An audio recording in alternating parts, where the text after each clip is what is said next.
youthfulness is not only in the physical, chronological age, but youthfulness is our ability to be creative, our ability to think fresh, out of the box, like a child, like be childlike, but not like a child in a way. Like we want to have that innocence when we approach something new and openness that we did as kids. So we don't want to shut that all down and be like, oh, I got to be serious now and I got to write my goals down and they have to work. We want to have both. And I think that's the key.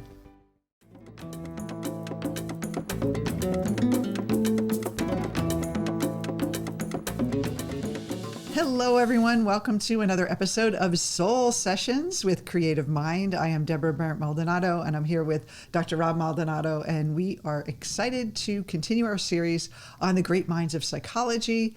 And this week, we are focusing on Marie-Louise Von Franz, who studied with Jung, and we also are focusing on her work of the eternal boy and the eternal girl. And the topic is, why do some people never grow up?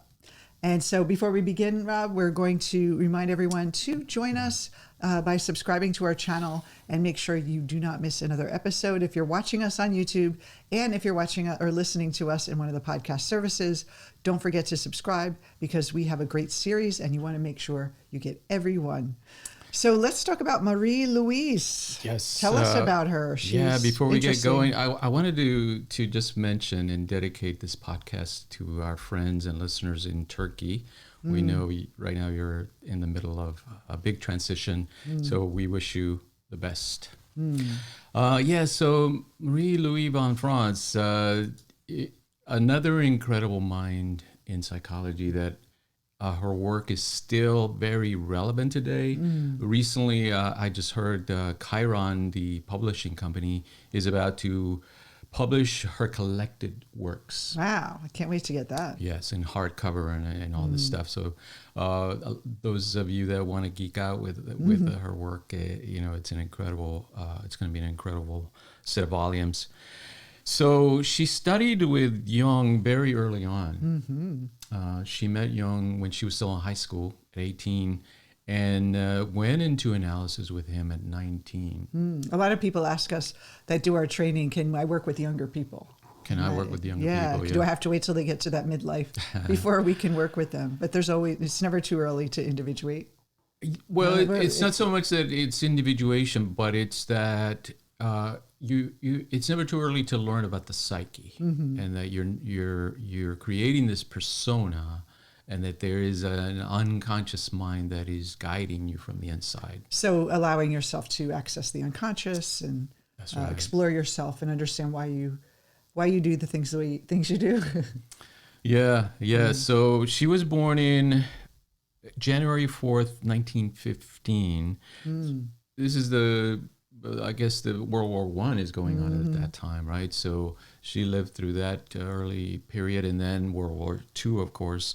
And she died in 1998. So fairly recent.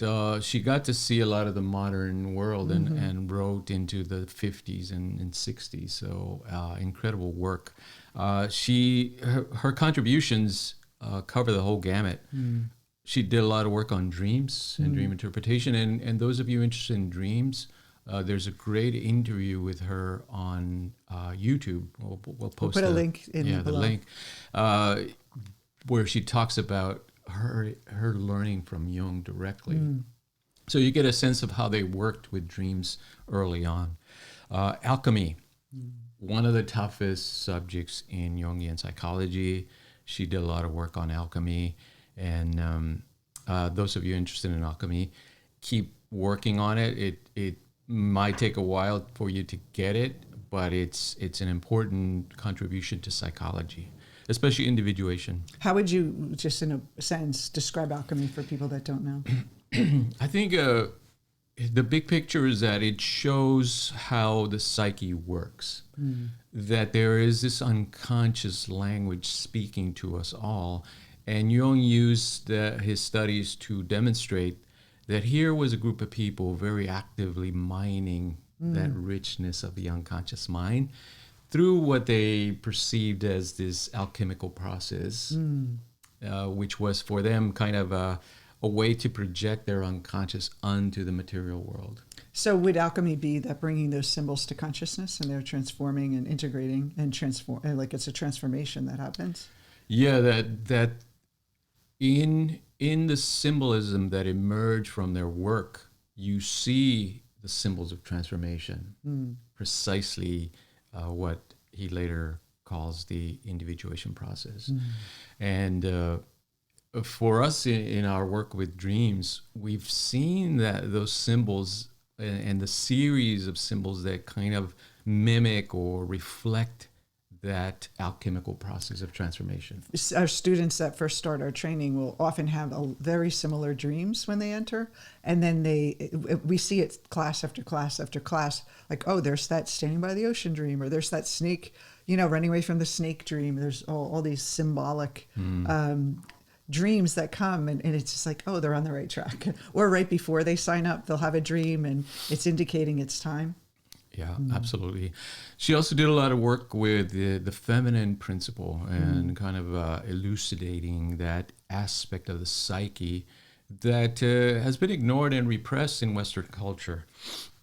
We see Mother Mary, of course, in Christianity, but she's always in the background or, just kind of looking beautiful in her throne.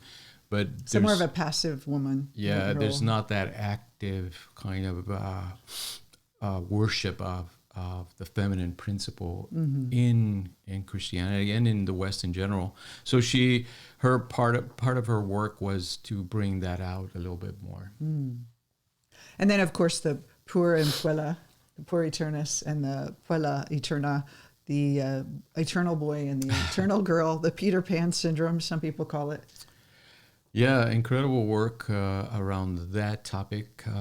Jung originally kind of coined the term, right, of what he saw in some of his patients and clients, that there was this tendency to try to remain as a child or as a youth. Kind of a wish to remain in that innocence and lack of responsibility. So that's in all of us, but some of us act out on it and some of us repress it. Yeah, I mean, that's a good point. From the perspective of, let's say, the larger scope of psychology, now we know about a lot more about culture and how it plays out. And if you look at culture, especially Western culture, there's a big emphasis on youth, remaining young, looking beautiful, looking youthful. And so we can say that that's the expression of the psyche or this tendency to want to remain as a child or as a youth and not take on the responsibility and the hard work of adulthood. And I saw this in myself when I was younger. Fun Debbie was my persona, and I didn't want to. My friends were all getting married, and I wanted to still play. I wanted to party. I wanted to travel. I had who doesn't, right? Yeah, I worked in the entertainment industry, so I got to go to parties with celebrities, and I was traveling all over. And I was like, I don't want to be tied down to that. That seems so boring to me. But a part of me wanted that tradition, but also this Puella in me just kept putting it away. And then any guy that was serious and wanted to clamp me down. I was tie you down. Yeah, I felt like I was the ball and chain. Yeah, the ball and chain. I felt like I was feeling claustrophobic, and so I would sabotage. And then always, of course, I'd be attracted to the Puer Aeternus, which is the eternal boy, and then I would be frustrated with them too, because I'm like, hey, don't you want to get serious? So it was just really played out, and I see this a lot when I was doing love coaching.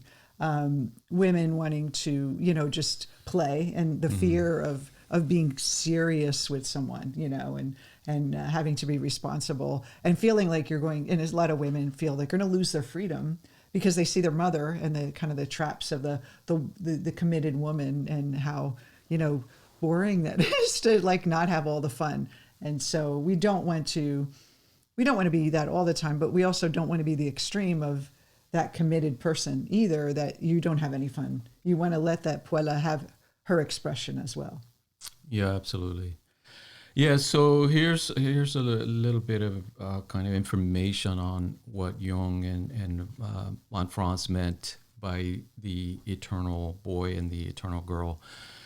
The provisional life is a kind of prison for them. And the provisional, what they meant was that you're not really investing and committing to an adult life. You're saying, I'll get by meanwhile, right? And kind of live like a college student. And girls just want to have fun. Yeah. Yeah. Well, and I think society once, pushes that. Mm-hmm. The bars are the parental complexes, unconscious ties to early life, the boundless irresponsibility of the child. They yearn for independence and long for freedom, but they are powerless to pull it off. Meaning, they want to remain in that innocence and irresponsibility as long as they can. Could it also be rebellious? Because my father was very strict. So I led that very strict life. I wasn't allowed to play as much, be kind of foolish and make mistakes. And when I got in my 20s, I was like, hey, I'm an adult now. I don't have any rules. And so you're living without those rules, those traditional rules as well. It could be a rebellious part of yourself too. Absolutely. I think Von Franz talks about the hippie generation, right, of the 60s, how that expressed her or Jung's ideas as well, that there was this wanting for the magical, carefree world escapism, of fantasy and drugs and intoxication, very much like the Dionysius cult of Greece, where Dionysus was the god of wine and intoxication, right? Kind of that escapism into this fantasy world. Well, when we see this in spiritual work too, where people want to have the magical thinking and, they don't want to do the hard work. They want to kind of, what's the easiest way to make a change in my life? Let me think of that, vision board, and hopefully, everything will just manifest. The check's going to arrive in the mail. It's very attractive to that Puella in us or Puer in us, that we want to be kind of playful that way. Yeah, and we're not pointing fingers, and we don't want to look at it as a syndrome or just something negative. Complex. It's because, again, it's part of the culture and part of kind of the way the psyche expresses itself. And we're all subject to being caught up in these trends and these ideas. A lot of us go through these periods of transition where we kind of fall prey to these ideas and or express them in ourselves somehow. So we want to see them more as an important aspect of the psyche and the way the psyche expresses itself, that there is this creative, carefree, kind of dreamy aspect of the psyche, but it should be balanced, and we see it in Jung's and Von Franz's life, that it's balanced by hard work and dedication to profession, to career, to the solid life of adulthood. Well, like Jung says, that there's no transformation without emotion. And so I know when I first started out, and I had a lot of people that I've worked with, it's like they never really went there. They kind of had the insight, but they never went to really facing those difficult emotions, because it was all about clearing them away and making them positive. But it's really in that wrestling with ourselves that the transformation happens. And that takes a little discipline. It takes a little discipline. It's not all fun and games. It's something that sometimes a tough part of our growth, and to have that balance. It doesn't mean that we can't have the magic too, but we have to have the balance. Yeah, and often what's required, of course, is that commitment to something difficult in your life that you're not sure you can pull off. And that's hard for a lot of us, especially if we don't have mentors and guides and those kind of societal rituals that used to give us a structure for growth, kind of moving to the next level. Well, and if you look everywhere, if you're an entrepreneur and you look all over the social media, you see people how try this one thing and make $1 million, or get a TikTok account and start making money. And it becomes this, what happens is they end up renting these houses that make it look like they're in a mansion, and it was so easy for me, and it's a lot of smoke and mirrors, and that also appeals to people. Like, I don't have to work hard and I can make it happen. The whole lottery syndrome. if I could just win the lottery and then everything will be okay. And that's that magical thinking. Sure, that would be great if you won the lottery, but you can't bet your whole life on it. And it's like, are you doing it? What do you do? You're doing it to avoid something. And the Puella and Puer is always avoiding something difficult. And part of becoming a grown-up is taking responsibility and knowing that everything's not always fun and games and you could just run away from things your whole life.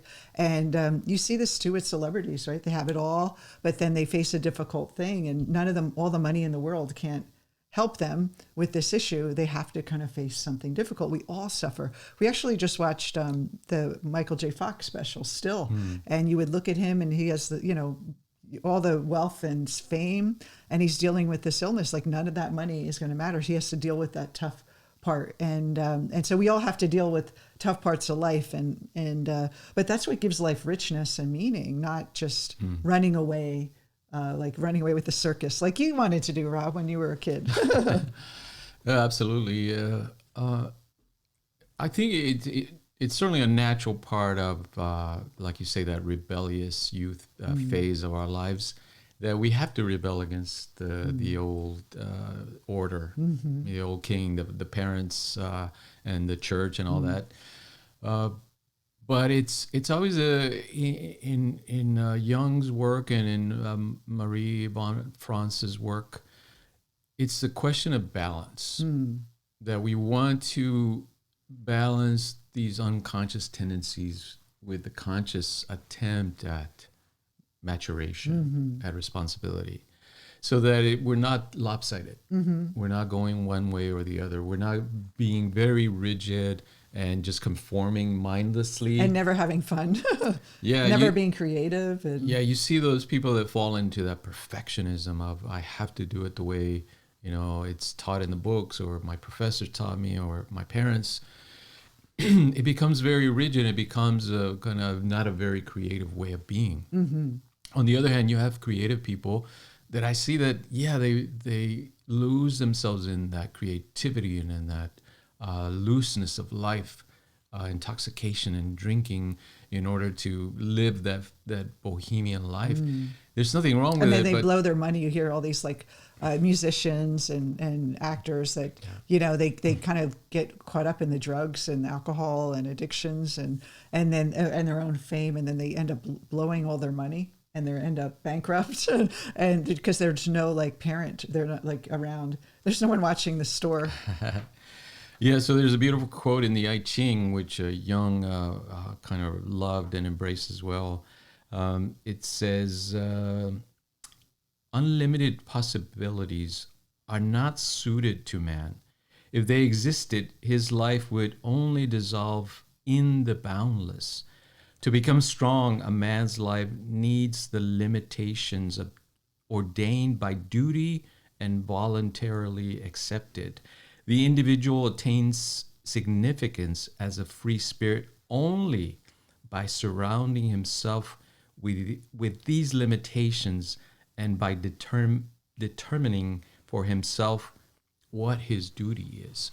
So it's that embracing of duty and calling that you find the balance. Where like artists, there's a business, you know, there's like show business, coaching business, art business. There's always that business element to give you structure. So an artist so they can make money from their work and sustain themselves versus, you know, just kind of doing the art and getting lost in it, but never really making, and then working a job, and they're doing their art on the weekends because they can't find a way to integrate their purpose with that balance. Yeah, certainly in coaching, we see that too, right? That a lot of people love coaching, of course, because it's our calling and we love to help people. We love to do it. But when it comes to the hard part of, okay, how are you going to put yourself out there? How are you going to find your ideal clients and nurture those relationships? They fall apart because it's not within their scope of ability. Well, they don't. Right? Well, I hear a lot. I don't like that. All that structure. Yeah. I want to be creative and I want to be intuitive. And And then that resistance to that traditional, well, you're going to have to make sales and you're going to have a marketing plan and you're going to have strategy. It's counter to that puer, like wanting to play, wanting to create. And we need the balance. And Marie-Louise Von Franz said, if we can stay with the tension of opposites long enough, sustain it and be true to it, we can sometimes become vessels within which the divine opposites come together and give birth to a new reality. So we're not the extreme structure, rigid person, and we're not the extreme loose, carefree person. When they come together, and we could see them both together as equal. They both have a valid. You don't have to choose one or the other. Where they're actually both integrated into your life. Then this new you emerges that has the inner balance, and that's where really great things can be created.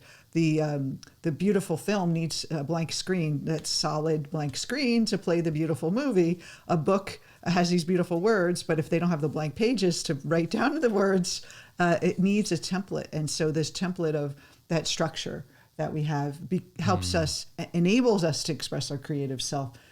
But we need both. And if we reject structure, we reject commitment, it feels as though the ego will loves comfort. And so you'll be swirling around and never feeling like you're getting anywhere. And I see this a lot in spiritual work too, like that spiritual bypassing, where people want the easy way to get like the quick fix to magically manifest things in their life. And then they think, well, if I can manifest $1 million, then I won't have any problems anymore. This kind of magical thinking that some one thing is going to solve it. I'm going to go to this workshop one weekend and then I'll be free of all pain and suffering. And it's really just a disservice to people to teach or think that in one weekend you can change your life. You can make a shift, definitely, but life is still going to happen, and you want to commit to a long-term learning, a long-term growth, versus just looking for that magical quick chip. And if it doesn't work out, you're off finding another technique to work on. And I did that for a long time. I was like, I'm going to try this, and I'm going to try this, and I'm going to try this, and all the wonderful techniques. And what I was really doing was trying to escape the world versus integrating and really facing the difficult parts of myself that I needed to face. And I see this a lot once people do this and our clients face those difficulties. Sit with the uncomfortable emotions versus try to move them away, clear them away, and just be raw with it. That's where the transformation happens. And so we need that structure, that psychology to hold you together, and you can be creative in it while you're on the process. So it's not such a dark road, but you definitely need both sides. Yeah. Yeah, and I wanted to ask you more about your work with single women. But before that, you mentioned also that you thought that the current focus on the inner child and the past traumas was kind of an aspect of this wanting to remain in that innocent, youthful state. Well, yeah, when people are ready to let go of the resentment they have about their childhood, they've worked on it enough. I think we all feel exhausted. Those of you who've been doing self-help for a while, personal growth therapy or whatever you're doing, after a while it gets exhausting to feel like you're working on this inner child or the childhood stuff, parenting, forgiveness, all that. It keeps you in the past. It keeps you still the daughter or son of that parent or that child who had that experience, and you're identifying with that part versus identifying with your true self, which is that child no longer exists except what you keep active in your mind. It's moving on and becoming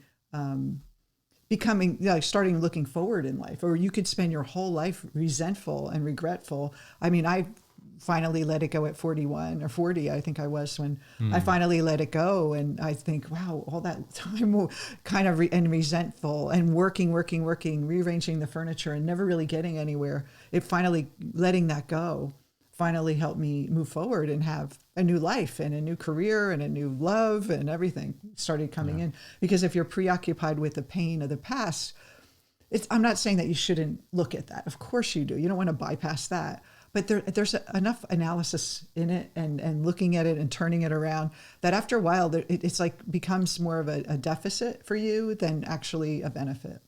Absolutely. Yeah. So tell us more about kind of your experience with single women. what was kind of the primary motivation in protecting themselves from this commitment to relationships? Well, they would find men who were the eternal boys, the Peter Pan men. They were most attracted to them, and because inside they did not want the commitment, and that that was my experience too. I see that a lot. Or they see they're turned off by the men that are structured and kind of want to act like father figures because they don't want to be. They want to be the child. And then, I mean, everyone's different. There's also the women that want to be a little girl and want to have the older man take care of them and put on pretty dresses and go shopping and be like, this little maiden versus growing into a woman and having her own voice and having an equal say in the marriage or partnership. And the men too, they want to they have the wife and then they go cheat with the younger woman to kind of reclaim their youth in a way, push away the kind of the traditional like provincial life, and they want to kind of still have that taste of youthfulness or feel young again. And so it really does affect a lot of relationships. But I also think that if women can be aware of their themselves and like have that balance with commitment and love, that getting married doesn't mean that you're going to be bored the rest of your life, or being single is so great, this like freedom. After a while you want to have that commitment with someone that's sometimes tough, when you're I know for me, when there was a conflict in a relationship, I was gone. I didn't want to talk about it. I was gone. And I think a lot of people I've worked with, they don't want to just ask the guy like why he didn't call, or they don't want to when things get difficult, they shut down and run away when there's trouble in the relationship or communication issues. And men do the same thing. They kind of back out, and it's that willing to work with the conflicts, willing to communicate, willing to be a grown-up and have a grown-up conversation also. But I think it also comes through shadow work as well. Like we talk about shadow work, and if you don't know who you are, you're going to just project your parents onto your partners, your own unused places, your denied parts are going to show up in the partner, and you're not going to realize you're seeing a projection. Right, and so that all plays into this eternal girl and eternal boy is the shadow work. Yeah, so from that perspective, how do you see these people that are talking about relationships now and kind of doing relationship coaching and talking about the 5 love languages and those kind of things? I mean, those are okay. I mean, it's insight, but it's not really a transformational work. What I see this as a woman, and I hear this from my clients that were single many, many years, it's like an insult that these dating experts are telling you how to behave like a parent. Like, you're doing it wrong. You should ask this question, and here's a script to say on a date so the guy will want to commit to you or the girl will want to commit, and how to approach a man and how to act on your profile and this very superficial like acting, basically act to get the man. And it puts a woman in a very submissive position where it's like you want to get the guy. And it's like, no, the guy should want to get you. It's very disempowering. And that's why I didn't like about the traditional dating tips. And I just never thought they applied to me. But when I'm showing my age, but the rules came out when I was dating in the early 90s. And my friend was reading the book and she was like, you should act like you're busy all the time. I'm like, what? You should flirt with, and Dr. Phil said to flirt with other guys while you're on dates, because guys like competition. I'm like, this stuff is crazy. And so we become like little girls and little boys. Like, we don't know how to have a relationship. So we need scripts. And back at junior high, right? Yeah. But the best way to do it is know who you are and like grow up and be like willing to set boundaries and be willing to ask for what you want. I mean, those things I think are really important, but we have to know the unconscious drives. Why are we unconsciously drawn to the same pattern all the time? Why are we always feeling stuck? And so I like this idea, the structure versus freedom, because there's a lot of that logic and emotion in that balance of masculine, feminine, and also structure in traditional sense, and then the playful child that wants to play. Yeah, so given that in the Jungian model, there's this idea of projection. So what's going on with this eternal boy and eternal girl when they're dating? Are they projecting their own kind of immaturity onto their partners. Yeah, they could be insecure. They could be the childhood playful one, and then they project. It triggers them in the other person because they don't identify with it. They don't think of themselves. They think of themselves like it's almost like unconscious that they are being non-committal. For me, that was the case. I was like, I'm so serious. I want to get married. I want to have kids. And meanwhile, I'm like at happy hour, drinking wine and flirting with the boys and, going on vacations in Mexico with all the girls. And it's like, okay, yeah, you say you want this, but you're acting this way. And so many times our behaviors and our decisions are so unconscious and we rationalize and the ego hides it from us. So we have to be really honest with ourselves and say, first of all, what do I want in life? And am I acting according to that? And if I'm avoiding being uncomfortable, I'm avoiding commitment, I'm avoiding something that's difficult, then maybe you are a Puella, maybe you are a Puer Aeternus. It is a maturity to really face tough things. And I think that's where it's a natural process. We're supposed to face something tough so we can grow up, so we can finally break free. Right. And so I also think that, as we look at society and people wanting to be young and youthful and on, like, again, social media is all about that youthfulness. And we have to understand that youthfulness is not only in the physical, chronological age, but youthfulness is our ability to be creative, our ability to think fresh, out of the box, like a child, like be childlike, but not like a child in a way. Like we want to have that innocence when we approach something new and openness that we did as kids. So we don't want to shut that all down and be like, oh, I got to be serious now and I got to write my goals down and they have to work. We want to have both. And I think that's the key, and not shy away from the difficult things. Yeah, we're going to have to train more coaches in relationship models so that they can do some of this work with their clients. This is just so fascinating, this whole idea, when I heard it, and I just found it so helpful with people. And one of the tales Marie-Louise Von Franz talks about is the Goose Girl. And the Goose Girl is the story, if you don't know it, a Grimm's tale, where the young woman, the mother sent her off to another country to marry a prince, and she had her maiden go with her, and this whole thing unfolds when she leaves the safety of her mother's protection. Her maiden basically switches roles with her and kind of bullies her, and she didn't have her power yet. She couldn't find her power, and so that's what happens in the world. We kind of go off in the world, and we're not seeing our power, and we're still tied to being this little girl or little boy, and we haven't really fully embraced our power yet. And then the story ends with her finally embracing her power and taking her place at the throne. But she had to basically leave the mother and leave her childhood behind to go on this journey, which was very difficult, in order for her to really transform into the woman. And so for men too, there's a lot of young men that are living at home. They're not, they're playing video games into their 30s and 40s. They're not that serious about life and kind of kind of the structure of a regular job. And women too, and women that want to stay in that kind of childlike way, and or even be dependent on their parent to support them still in adulthood, and not really be free and break away and make it the most of themselves. And the hero's journey is all about that. The hero's journey is about leaving that comfort zone and facing difficulties so we can grow up. And so that's the whole process. And it's she talks about this in one of her books, that story, and all the archetypal meanings in it, and it's really cool. Yeah, she wrote a lot about fairy tales, and of course, in fairy tales, we often see the dark aspects of the mother, the devouring mother, right? The evil witch or the godmother that kind of consumes the life of the child. Yeah, incredible stuff. So Von Franz definitely contributed and expanded on Jung's work. And of course, she brought her own ideas into the mix and was a big influence in developing the Jungian Center there in Zurich that we got to visit.